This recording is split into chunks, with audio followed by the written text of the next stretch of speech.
The topic that I have been asked to address is resolving Nigeria's constitution question. Resolving Nigeria's constitution question. The topic itself presupposes that a question mark hangs over the Nigerian constitution. And what then is that question mark?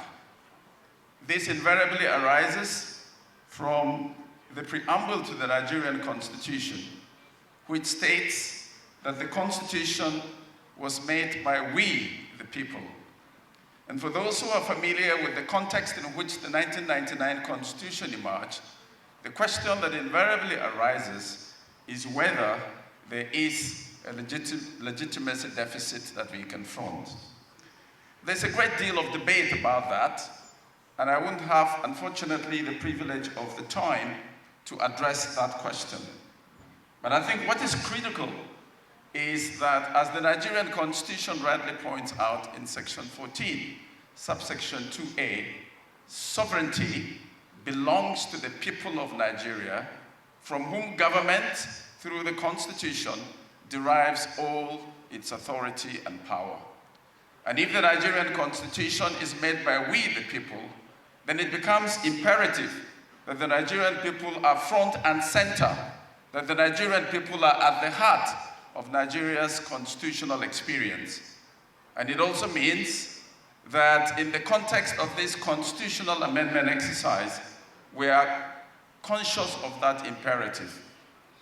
In his remarks this morning, the Deputy Speaker of the House of Representatives and Chairman of the House of Representatives Committee on Constitutional Review made a very fundamental clarion call to what he calls bold and decisive action.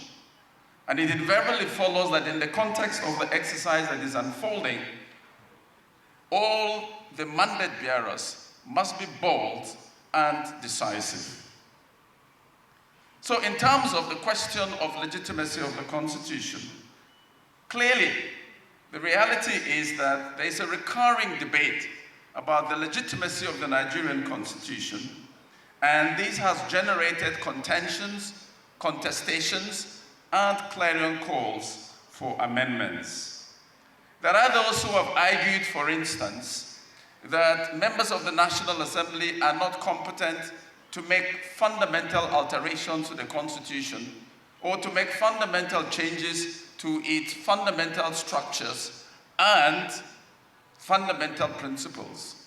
There's a great deal of debate about that, and part of the reason why that question arises is that quite apart from the context in which the Constitution emerged, there is also the fact that the Nigerian Constitution in section 9 does not address the question of a referendum. This is something that perhaps over the course of time you might need to engage in the context of constitutional amendment. I would like to focus on results, and therefore I'd like to engage the experiences that we have had, especially since 2010, when, as Clement Nwanko pointed out, we had the very first alteration exercise. And I've had the privilege of being part of this process at certain points in time, and I'd like to focus on some of the experiences over the course of time.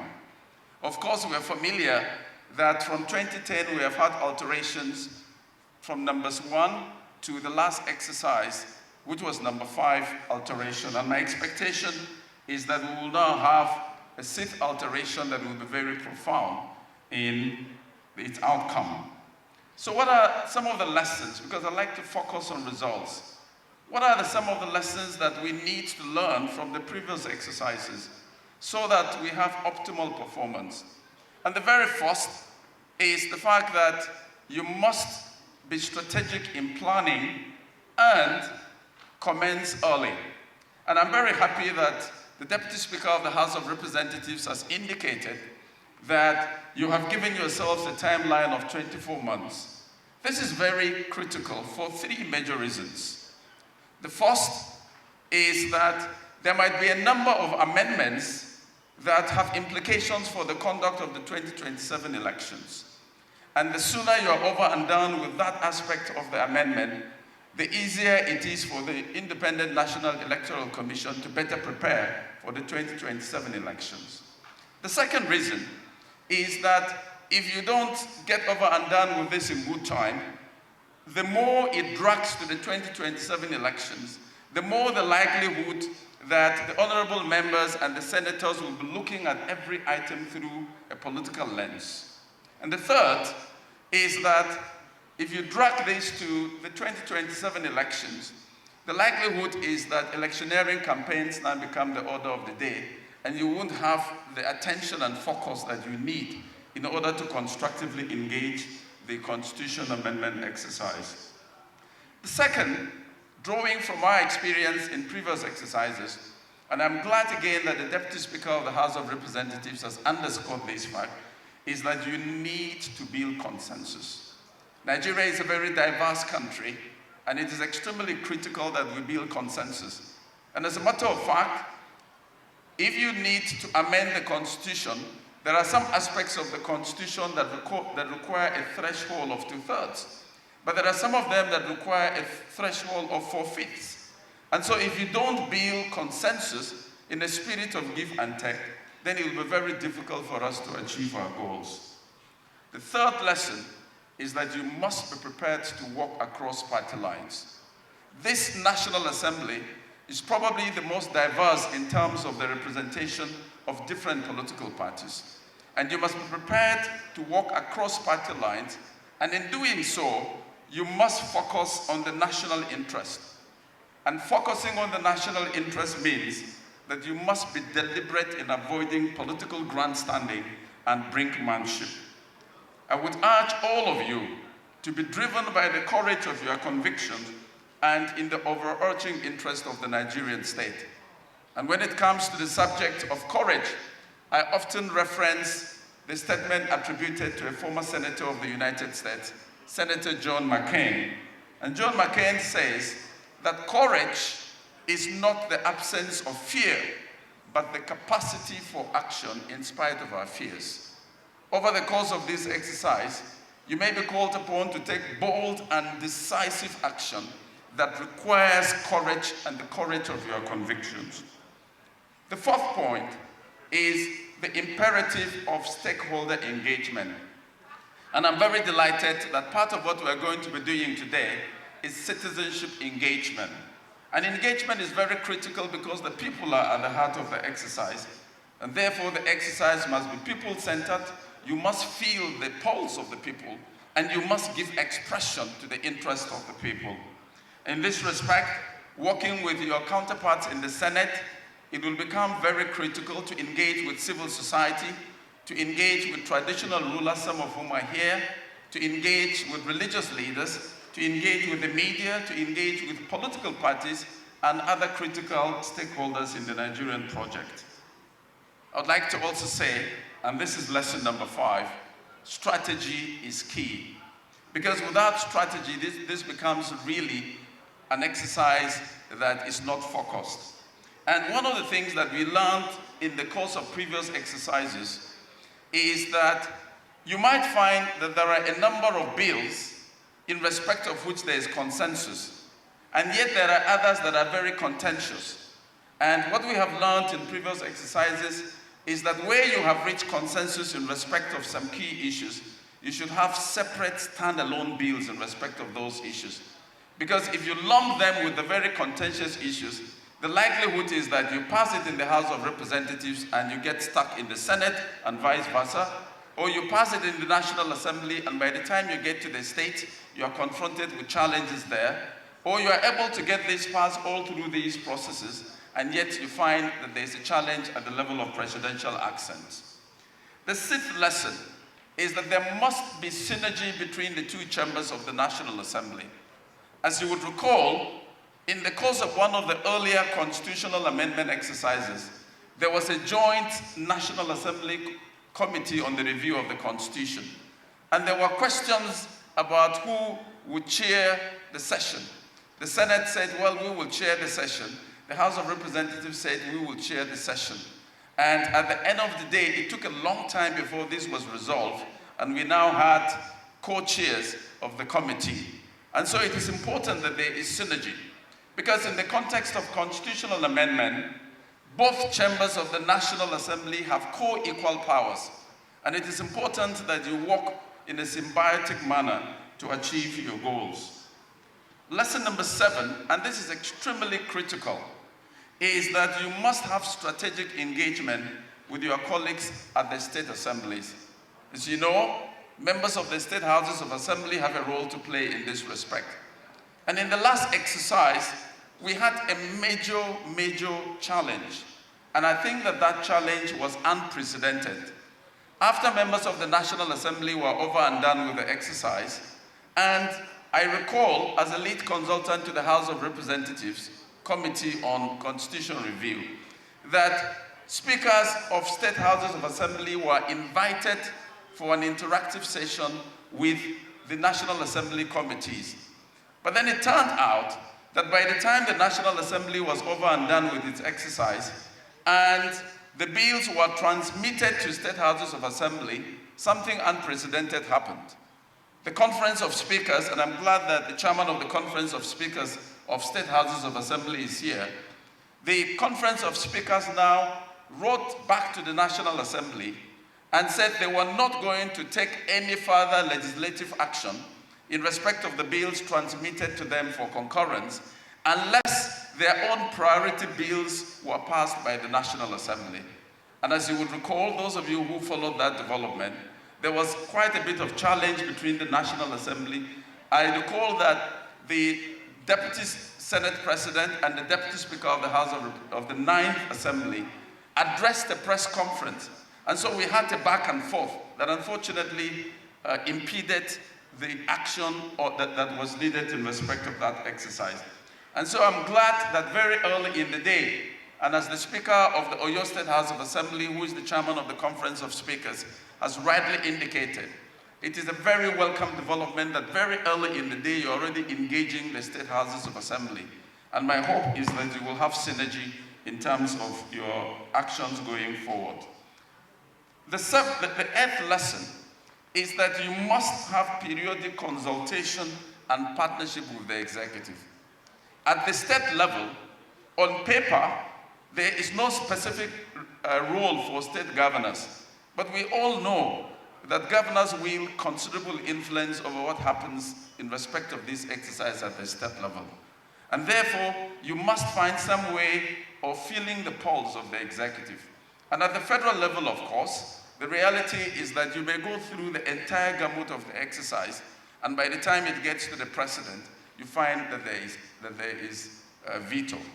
You would recall that in the 9th Assembly, as many as 36 bills for constitutional amendment were passed at the National Assembly and at the level of the state assemblies. These went to Mr. President, and if my recollection is correct, only 16 of them were assented to by Mr. President. And the current president, President Bola Ahmed Tinubu, then assented to one other one that has to do with the judiciary in terms of the uniform retirement age. So, feeling the pulse of the executive over the course of the exercise is critical. Number 9, you must be deliberate in countering the narrative that these exercises are simply annual rituals and money-spinning jamborees. As a matter of fact, as recently as yesterday, when I told one of my colleagues that I was going to be addressing this gathering today, he said one of the things you must emphasize is that there is a general perception, rightly or wrongly, that these are just hollow exercises. Now, how do you engage that? For those of us that have been part of this process, we know that that is not correct. But it means that you must be deliberate in a robust media engagement to get the people to appreciate the relevance of this exercise. But one of the most significant ways through which you can counter that narrative is to deliver results. If you deliver results in a manner that is profound, and as the Deputy Speaker pointed out, if you are bold and decisive, then of course you will be able to demonstrate to the Nigerian people that this exercise is worth it. The 10th point is, and I think this also comes out of the speech made by the Deputy Speaker, is the need for impact assessment. I give you an example. In the 9th Assembly, one of the signature accomplishments was the devolution of powers in respect of correctional services, in respect of rails, in respect of power, and yet, almost a year afterwards, we are not seeing significant effort to domesticate these initiatives at the state level. And you need, at the level of this committee and at the level of the National Assembly in total, to take stock, undertake an impact assessment, so that it provides you a compass for action going forward. And you need to constructively engage with the sub-nationals so that you are able to collaborate with them in order to ensure that the work that you have done is given effect to at the sub-national level. The 11th lesson, and the last on this, is that you must set your eyes on the crowning glory. At the end of this exercise, you must be able to say to yourself, what is the crowning glory? In other words, what is the signature accomplishment of this exercise? I give you a few examples. In respect of the 8th Assembly, the signature accomplishment of that assembly in respect of constitutional amendment was in relation to the Not Too Young to Run amendment. Now, whether that has translated into greater representation of younger people in the National Assembly is a different question. In respect of the 9th Assembly, I believe that the signature accomplishments were the devolution of powers in respect of power, rail, correctional services, as I pointed out, but also the financial independence of state legislatures and state judiciaries. And I think that these are very critical, and we need to keep this in mind. So, as I wind down, for the 10th Assembly, at the end of this exercise, what will be your signature accomplishment that inspires confidence in the Nigerian people? Is it going to be in the area of devolution, of power, of policing power? And I know, for instance, that the Deputy Speaker and some other members of the National Assembly have sponsored a bill on the subject of devolution of policing. Is that going to be your signature accomplishment? I am aware that in the 9th Assembly, this was almost passed. But I recall that when we had the joint meeting of the House of Representatives Committee and the Senate Committee, there was apprehension on the part of members of the National Assembly that there was the likelihood of abuse of the state police by the state governors. And that apprehension truncated this exercise at the National Assembly level. Now here we are, and it turns out that one of the counter demands of the speakers of the state houses of assembly was actually in relation to devolution of policing powers. And we need to find a way of addressing this. If you're able to address this with the profundity that is required, it may well be one of your signature accomplishments. The other issue is the gender mainstreaming bills. I recall that there were at least 3 significant bills that had to do with the question of gender, and Clement Nwanko underscored this in his remarks. This is something I would urge you to take a second look at, and it may well be one of your signature accomplishments. Or is it going to be the subject of the administrative and financial independence of local governments? You would recall that this was passed, and then it was quite a challenge at the level of the states. So, focus on the bigger picture. What is the crowning glory, and what will be your signature accomplishments? If I had the luxury of time, I would reel out some other issues that I believe you need to engage, but I don't have that privilege. But let me make a general appeal to Nigerians. Nigerians need to get involved in this exercise and be deeply invested in the vitality of our democratic institutions. As I close, I want to challenge all of you, members of the National Assembly, to rise to the occasion. I go back to what the Deputy Speaker said in his remarks, which was a call to bold and decisive action. You have been tasked with the responsibility of resolving the Constitution question.